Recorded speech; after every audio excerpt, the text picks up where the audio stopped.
नमस्कार दोस्तों। देखिए अभी हम कर रहे हैं मॉडर्न हिस्ट्री, ठीक है। और मॉडर्न हिस्ट्री में हम लोग ब्रिटिश भारत के समय जो भारत में नए नए राज्य का उदय हो रहा है उसके बारे में हम लोग कंप्लीट कर चुके हैं। जैसे कि बंगाल, अवध, हैदराबाद, मराठा, ये जो राज्य उदय हो रहे थे और इसका जो ब्रिटिश में और ब्रिटिश कंपनी में और इन राज्यों में क्या क्या संबंध है, कौन कौन सी लड़ाइयाँ लड़ी गई थी, इन सब के बारे में बात कर लिया, ठीक है।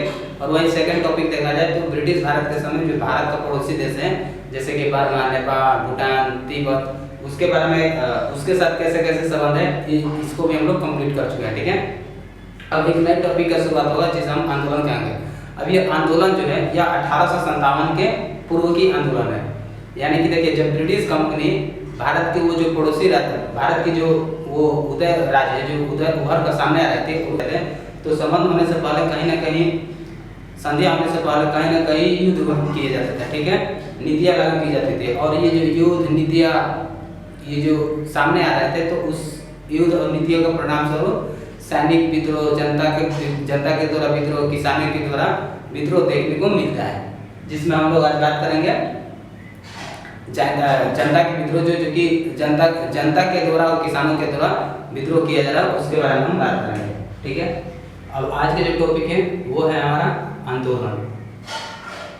और इस आंदोलन में सबसे पहले हम देखेंगे कौन सा, सन्यासी विद्रोह। अब ये जो सन्यासी विद्रोह है आपका 1770 से 1820 तक चला। यानी कि ये जो सन्यासी है यहाँ 1770 में चालू हुआ और 1820 में खत्म। देखिए सन्यासी विद्रोह का अगर प्रमुख कारण देखा जाए तो इसमें क्या हुआ कि जो तीर्थयात्री थे, तीर्थयात्रियों के द्वारा तीर्थ स्थान पर प्रतिबंध, तीर्थयात्रियों द्वारा तीर्थ स्थान पर प्रतिबंध लगा, ठीक है। देखिए जो सन्यासी विद्रोह का जो शुरुआत हुआ वो आपका 1770 में बंगाल में अकाल पड़ जाने के कारण जो बंगाल में खेती की जो अनाज की जो उपज नहीं होती थी तो बंगाल की जो जनता थी बहुत बड़ी मात्रा में अंग्रेजों से धन लूटा और यहाँ तक जो ब्रिटिश कंपनी थी उस कंपनी पर भी आक्रमण करके वहाँ का लूटपाट करना शुरू कर दिया, ठीक है। और इस लूटपाट को रोकने के लिए ब्रिटिश जो है कठोर रणनीति के साथ जो बंगाल की जो जनता थी जो लूट रहे थे उसको प्रताड़ित किया गया।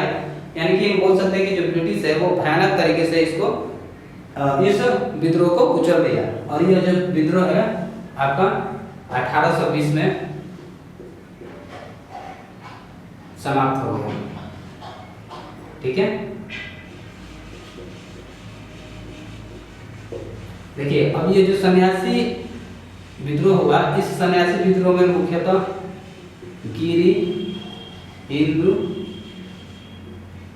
और नागा, गिरी, हिंदू और नागा के लोग शामिल थे। और ये जो है कभी न कभी यानी कि यह पहले सेना हुआ करते थे और ये जो सेना हुआ करते थे किनके यहाँ होते थे, ये मराठों में सेना हुआ करते थे, अवध में सेना हुआ करते थे और यहाँ तक कि राजपूत में भी सेना हुआ करते थे। और इन्हीं के द्वारा ये सन्यासी विद्रोह का प्रचलन देखने को मिलता है। देखिए ये जो सन्यासी विद्रोह हुआ है इस सन्यासी विद्रोह को हम लोग एक उल्लेख में किया गया है जिसका नाम क्या है, आनंद मठ। और यह आनंद मठ किसका नाम है, किसके द्वारा लिखा गया है,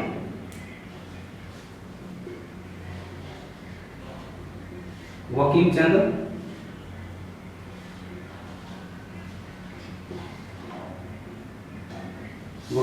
चट्टोपाध्याय।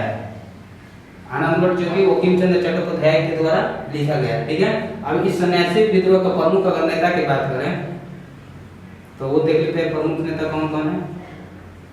प्रमुख नेता में आपका आ जाएंगे मजनून शाह, भवानी पाठक,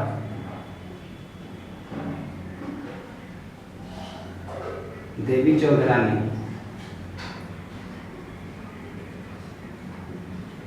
ठीक है। तो ये है आपके प्रमुख नेता जिसमें मजनून शाह, भवानी पाठक और देवी चौधरानी जैसे शख्सियत इस सन्यासी विद्रोह में उभर कर सामने आते हैं। अब दूसरा जो विद्रोह हुआ है वो अवध में विद्रोह की बात करेंगे, ठीक है, कि अवध में किस तरह का विद्रोह हुआ। देखिए देखिए अब अवध में विद्रोह कैसे हुआ उसके बारे में बात करते हैं। सेकंड विद्रोह कब हुआ? अवध में विद्रोह। अब अवध में विद्रोह की अगर बात करें तो यह जो अवध में विद्रोह हुआ आपका 1799 में हुआ, ठीक है। इसमें क्या हुआ कि अवध में वजीर अली खान जो कि आपके चौथे नवाब बने अवध के, ठीक है।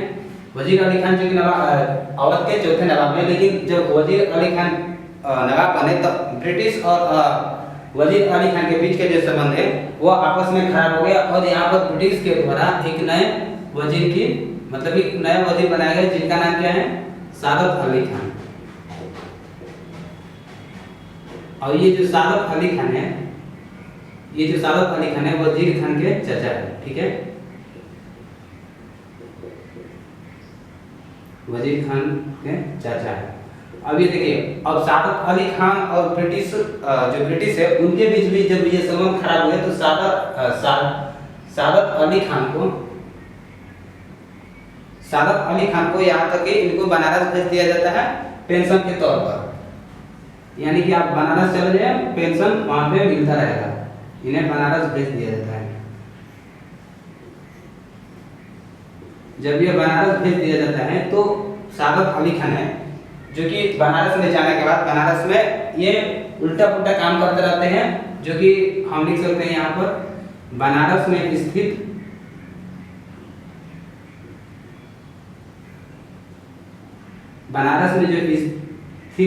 ब्रिटिश रेजिमेंट है, ब्रिटिश रेजिमेंट पर आक्रमण करना, ठीक है। दूसरा हम लिख सकते हैं कि यहाँ पर 2 यूरोपियन महिलाओं को भी सादत अली खान के द्वारा मार दिया जाता है।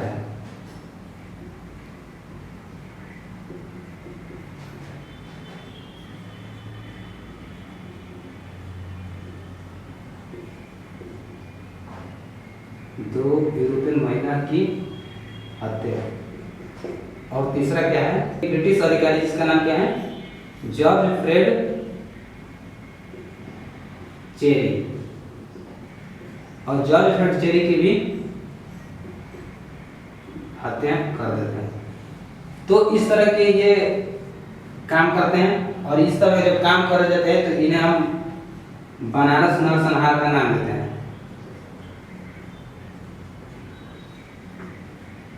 ठीक है, बनारस नरसंहार का नाम देता है। अब देखिए, जब बनारस नरसंहार के जब रूप सामने आता है तो ब्रिटिश जो है यहाँ पर इन पर आक्रमण करता है और बनारस पर जब ये आक्रमण करता है तो ये सादत अली खान है, यह भागकर राजस्थान के शासक के पास चल जाते हैं। और जब ये राजस्थान के शासक के पास भागकर शरण लेते हैं वहां पर, तो ब्रिटिश जो है राजस्थान का जो शासक है वहां से ये इनको बोलता है कि मतलब कि सादत अली खान को अपने शरण से छोड़ दिया जाए, बाहर निकाल दिया जाए। तो राजस्थान का जो शासक है उनको छोड़ देता है। शर्त रखता है क्या? तो शर्त रखता है कि इन्हें मतलब कि इन्हें मृत्यु की सजा नहीं मिलना चाहिए, मृत्यु की सजा नहीं मिलना चाहिए। और सेकंड ये है कि इनको बेड़िया न डाला जाए, इन्हें बंधक के रूप में नहीं रखा जाना चाहिए, बंधक न बनाना। तो अंग्रेज जो है इस शर्त को स्वीकार कर लेते हैं और स्वीकार करने के बाद सादत अली खान को छोड़ दिया जाता है और ब्रिटिश के द्वारा 1799 में पकड़कर गिरफ्तार कर लिया जाता है।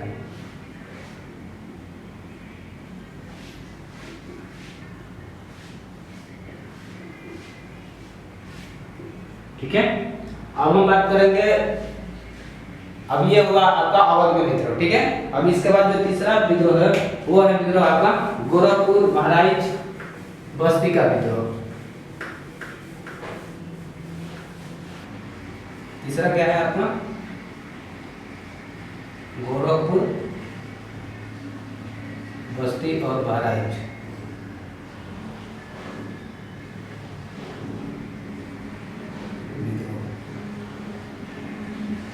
गोरखपुर, बस्ती और बहराइच का अगर विद्रोह में देखा जाए तो सबसे पहले हम ये देखेंगे कि जब ब्रिटिश गवर्नर वारेन हेसिंगटन है, जब वारेन हेसिंगटन कर्नाटक युद्ध और मैसूर युद्ध का युद्ध जो हुआ था, तो उसमें क्या हुआ था कि उसमें ब्रिटिश का बहुत मतलब कि क्षति पहुंची थी, हानि हुई थी, यानी कि जो राजस्व के मामला में क्या होता है, ब्रिटिश कमजोर हो गया था। ठीक है, तब उस राजस्व को परिपूर्ण करने के लिए, यानी कि अपने राजस्व को भरने के लिए गोरखपुर में एक नीति लाता है, और इस नीति के तहत वो चाहता है कि गोरखपुर से कम 22 लाख रुपए राजस्व के रूप में वसूला जाए। ठीक है, और ये जो नीति है 22 लाख की,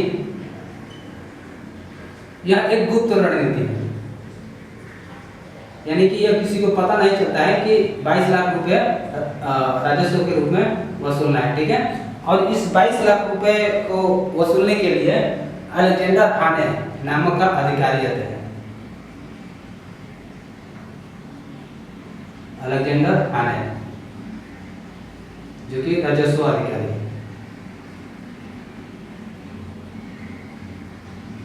ठीक है,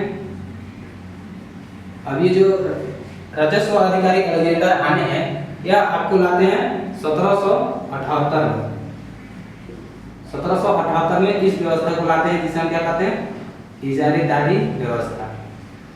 अब देखिए, जब अलेक्जेंडर हाने राजस्व अधिकारी बनकर इजारेदारी यानी कि राजस्व वसूलने के लिए गोरखपुर में आते हैं, तो क्या होता है कि अलेक्जेंडर हाने जो है गोरखपुर की जो जनता है, जो किसान है, उनसे मतलब कि कठोर नीति से, यानी कि दंडित करके इस राजस्व की वसूली की जाती है, प्रताड़ित करके इस राजस्व की वसूली की जाती है, जो कि जो जनता है इसके विरोध में इसको असहनीय के रूप में लेते हैं, और इनका विरोध करने के लिए अलेक्जेंडर हाने के जो इनके सहयोगी हैं, इनके जो अधिकारी हैं, इनके अंडर अधिकारी हैं, उनको हत्या कर देती है। कौन? ये गोरखपुर की जनता। अलेक्जेंडर हाने की अधिकारियों की हत्या।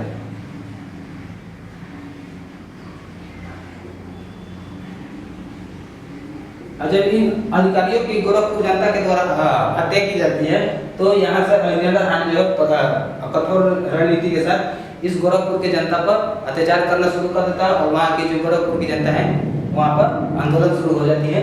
तो इस तरह से गोरखपुर और बस्ती और बहराइच की विरोध आंदोलन देखने को मिलता है, विद्रोह देखने को मिलता है। ठीक है, अब चौथा विद्रोह की अगर बात करें तो देखते हैं चौथा विद्रोह में विजयनगर राजा का विद्रोह, यानी कि विजयनगर में किस तरह से राजा के द्वारा विद्रोह किया जाता है, इसके बारे में हम बात करते हैं। तो देखिए, विजयनगर में एक राजा का नाम है आनंद गजपति राजू। आनंद गजपति राजू। अब आनंद गजपति ये जो राजा है, ब्रिटिश के साथ, अंग्रेजों के साथ मिलकर 1758 में एक संधि करते हैं, और वो संधि क्या है, और वो संधि है कि जो उत्तरी क्षेत्र में, जो कि आंध्र प्रदेश का जो उत्तरी सरकार है, उसमें से फ्रांसीसियों को अलग करना, मतलब कि उस उत्तरी सरकार से फ्रांसीसियों को अलग करना, उत्तरी सरकार से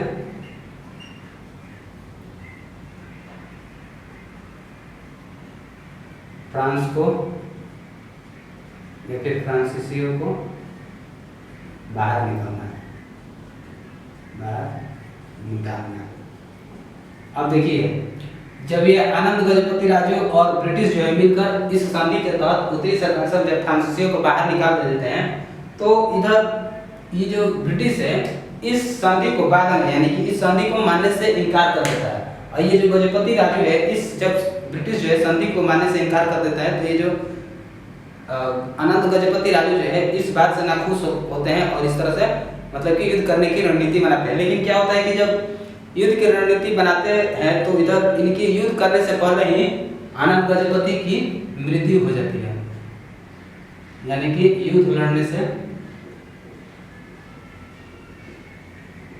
पहले इनकी मृत्यु।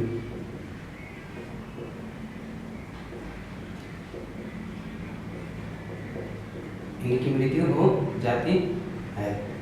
अब देखिए, जब आनंद गजपति राजू की मृत्यु हो जाती है, तो एक नए शासक बन के आते हैं, जिनका नाम क्या है, विजय राम राजू।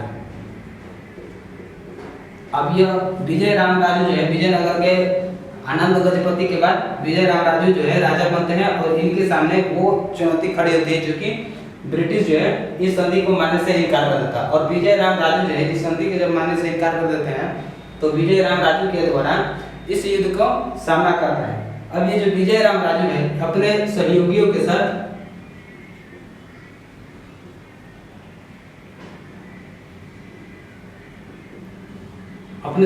साथ इकट्ठा मतलब अपने जो उनके सहयोगी अपने उनको एक साथ लेते हैं और विजय राम राजू जो है इस तरह से ब्रिटिश पर आक्रमण करते हैं। और ये जो आक्रमण की डेट है, ये जो आक्रमण की जाती है यह 1794 में की जाती है।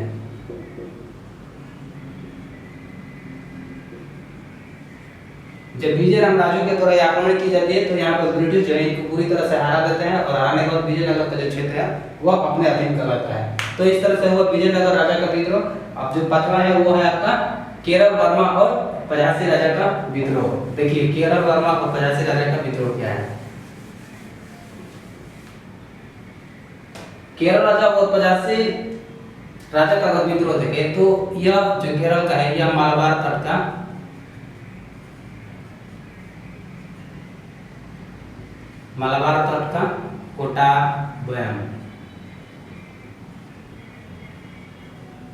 कोटाबयम क्षेत्र का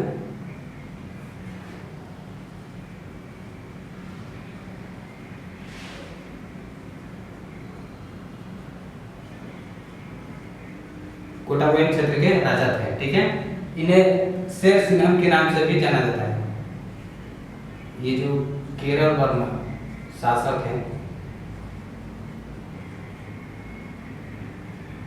केरल वर्मा जो 85 ये जो शासक है इन्हें केरल सिंघम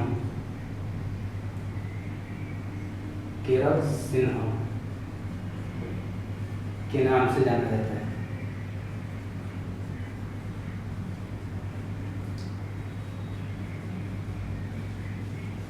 ठीक है, केरल सिंघम के नाम से जाना जाता है। ये जो आपका मालाबार तक का जो कोटाबयम क्षेत्र है यह आंग्ल मैसूर युद्ध के बाद इसको स्वतंत्रता के रूप में केरल पचासी राजा है अपने अधीन कर लिए थे, मतलब कि इस पर स्वतंत्र शासन कर रहे थे। लेकिन जब केरल वर्मा पचासी राजा का जब ब्रिटिश के साथ संबंध खराब हुआ तो केरल वर्मा के जो चाचा है इनका नाम क्या है, वर्मा, सॉरी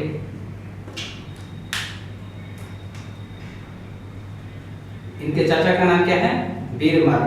और ये वीर वर्मा जो है ये चाहते हैं कि जो कोटाबयम का जो शासन है वो अपने अधीन कर ले। तो ब्रिटिश के सहयोग से ये वीर वर्मा जो है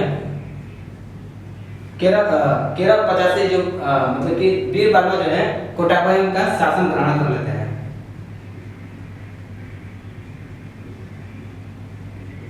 शासन ग्रहण करना अंग्रेजों के मदद से। ठीक है, जब वीर वर्मा अंग्रेजों की मदद से कोटाबयम क्षेत्र पर शासन करने लगते हैं तो कोटाबयम ये जो वीर वर्मा है यह ब्रिटिश के जो अंग्रेज है उन अंग्रेज का राजस्व को इकट्ठा करने के लिए, एकत्रित करने के लिए वीर वर्मा जो है वो कोटाबयम के क्षेत्र से जो किसान है वहाँ का बहुत बड़ी मात्रा में वसूली करने लगता है, राजस्व वसूली करता है। ठीक है, और ये जो राजस्व वसूली करता है यह कठोर रणनीति से करता है।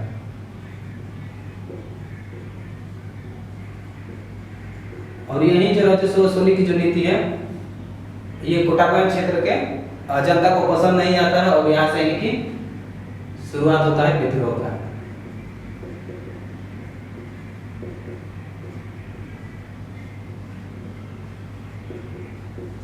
ठीक है, तो ये हुआ आपका पांचवा विद्रोह जो कि केरल वर्मा पचासी राजा के द्वारा किया गया था।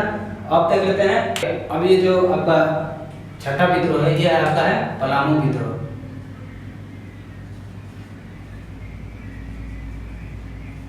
पलामू विद्रोह, यह पलामू विद्रोह जो है आपका 1800 से 1802 तक चला। इस पलामू विद्रोह का अगर देखा जाए तो नेतृत्व इस विद्रोह का नेतृत्व किसने किया, भूसर सिंह। ठीक है, भूसर सिंह जी के द्वारा इसका नेतृत्व किया गया और यह पलामू जिला के द्वारा पलामू जिला में हुआ। और इसका कारण अगर देखा जाए तो जमींदारों से जमीन को छीनना। जमीन को छीनना। और ये जो जमींदारों से जो जमीन छीनने का कार्य करते थे, यह ब्रिटिश और वहाँ के राजा करते थे।